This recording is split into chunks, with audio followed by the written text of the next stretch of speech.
Ay ano na mga dudoy, ang abanatan natin yung luto na yan, oh. Pakpak na manok at saka balunan. Tapos magapakulo na rin ako ng 3 itlog para kasama natin yan mamaya. Tapos sinalang ko na dyan sa kalan. Tatlo na lang yan para masaya. Tapos ano na rin ako niyang patatas, balatan ko na rin yan.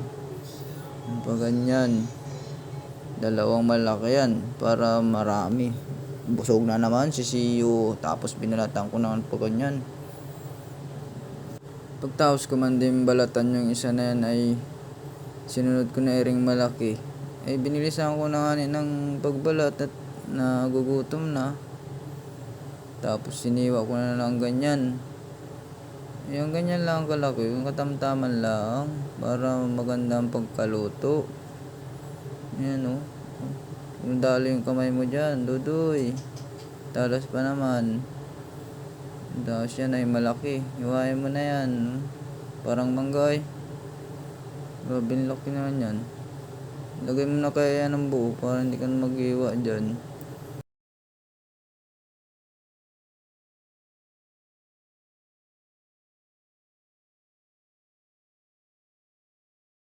Pagtapos ko nga gayatin yan ay inakulo na rin sinalang ko kanina na itlog. Tapos naghiwa na rin ako ng sibuyas. Tapos nilamahan ko na rin yan ng bawang. Tapos nilagyan ko na rin syempre yan ng sili. Iniwa-iwa ko na yung ganyan, 2 piraso. Yan yung pampaanghang natin, pampasarap sa manok. Tapos yan na, simulan ko na maglagay ng mantika. Tapos nilagay ko na yan at nang maluto na agad. Alu-aluin lang natin ng ganyan yan. Hanggang sa mag golden brown. Yan. Yan na yung itsura nya. Tapos alagay naman natin dyan sunod yung manok na.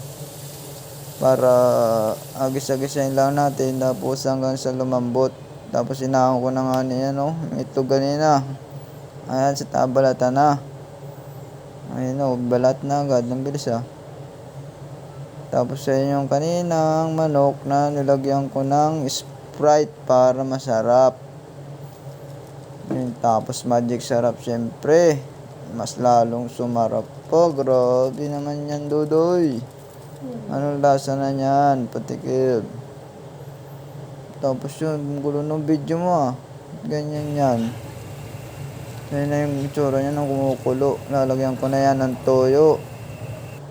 Tapos haluin lang natin para magkulay na siya. Toyo. Para hindi na tapakin. Siyo. Yan, halo-halo lang natin. Dire-diretso lang yan. Tintay yung kumulo ng kumulo. Tapos alagay na natin yung patatas na kanina. Tapos haluin pa rin hanggang sa maluto ng maluto. May man din. Ano na yun? Ang dami na. Kalahating kilong manok lang yan. Parang naging ilan Tapos nilagyan ko na rin yan ng paminta. Parang wala. Ayun isa. Walang piraso lang Tapos yan ang kulay niya. Nilagay ko na rin yung itlog kanina. Ayun konti na yung sabaw niya kaya inano ko na yan.